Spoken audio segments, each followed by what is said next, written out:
अस्सलाम वालेकुम रहमतुल्लाहि व बरकातुहू। पीला यरकान क्या होता है, इसकी सिम्टम बताऊंगा, इसका इलाज बताऊंगा, इसकी आपको बताऊंगा कि इसकी डायग्नोज क्या है। पूरी वीडियो देखें, आपको बहुत ज़्यादा फायदा होगा। मैं हूं डॉक्टर हाफिज अब्दुल अंजम। आप देख रहे हैं डॉक्टर हाफिज एएस क्लिनिक यूट्यूब चैनल। दोस्तों, मेरा आज का जो मौजू है वो है पीले यरकान का इलाज, जाइंडस हेपेटाइटिस ए। दोस्तों, पीला यरकान कब होता है? पहले नंबर पे तो मैं आपको बताऊंगा, क्योंकि मेरे पास बच्चे बहुत ज़्यादा आते हैं जो पीले यरकान से मुतासर हो चुके होते हैं। बच्चों को जो होता है वो माँ की तरफ से आता है कि जब उनके जिगर में प्रॉब्लम बनती है। इसका जिगर के साथ, लिवर के साथ ताल्लुक होता है। जिगर में एक केमिकल पैदा होता है बाइल, जिसको हम बाइल कहते हैं, आम लोग उसको सफरा कहते हैं। बाइल पैदा होता है, बाइल ने जाकर आंत में, बाइल आगे स्टोर होता है पित्ते में, जिसको गाल स्टोन कहते हैं।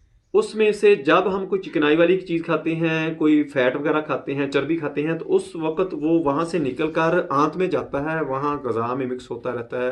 वो हाजमे वाला निज़ाम जो होता है वो बेहतर हो जाता है, ठीक हो जाता है, उसको हजम करने के काम आता है। अगर इसमें कोई रुकावट आ जाती है बाइल डक्ट के अंदर या किसी और जगह पे, ये बाइल वहां पर ही, सफरा वहां पर ही बनकर रुकना शुरू हो जाता है, आगे खारिज नहीं होता, आगे नहीं जाता। जिसकी वजह से, चूंकि ये पीली रंगत इसकी होती है, पीलाहट पे होता है, ये वहीं पर स्टोरेज इसकी होनी शुरू हो जाती है। ये खून के अंदर, जिल्द के अंदर फिर शामिल होना शुरू हो जाता है। जिल्द के अंदर फिर आपको पीलाहट नज़र आना शुरू हो जाती है। आंखों के अंदर आपको पीलाहट नज़र आना शुरू हो जाती है। पेशाब आपको बहुत ही पीलाहट पे आता है, शोरबे की तरह होता है। और पखाने जो होते हैं इसमें अक्सर जो होते हैं वो वाइट कलर के, सफ़ेद रंग के वाइट स्टूल आना शुरू हो जाते हैं। ये इसकी सिम्टम्स हैं। आपने अगर डायग्नोज करना हो तो आप फिजिकली किसी को दिखा लें, डॉक्टर को दिखा लें, या घर में पता चल जाता है कि इसको पीलिया हो चुका है, यरकान हो चुका है।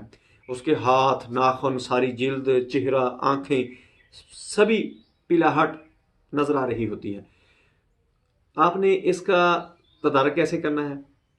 होम्योपैथी में मैं आपको मेडिसिन बताता हूँ कि आपने चेलिडोनियम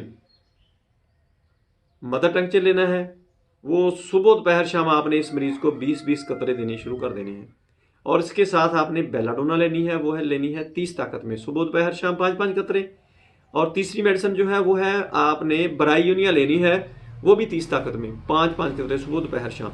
इससे ये होगा कि जो बाइल रुक चुका है, सफरा रुक चुका है, वो ड्रेन होना शुरू हो जाएगा, वो निकलना शुरू हो जाएगा, पीलाहट खत्म हो जाएगी, हर चीज़ खत्म हो जाएगी। मैं यही मेडिसिन इस्तेमाल करवाता हूँ। बच्चे मेरे पास बहुत दूर दूर से लेकर आते हैं, उनको मैं यही मेडिसिन देता हूँ। अल्हम्दुलिल्लाह, अल्लाह के एहसान से 1 हफ्ते के अंदर मरीज़ बिल्कुल रिकवर हो जाता है। दोस्तों, मेरी वीडियो पसंद आए इसको लाइक करें, दोस्तों रिजर्व में शेयर जरूर करें, बेल आइकन को प्रेस करें, मेरे चैनल को सब्सक्राइब करें। अपना ख्याल रखें, stay connected, stay happy, stay healthy. Allah हाफिज़। अस्सलाम वालेकुम रहमतुल्लाहि व बरकातुहू।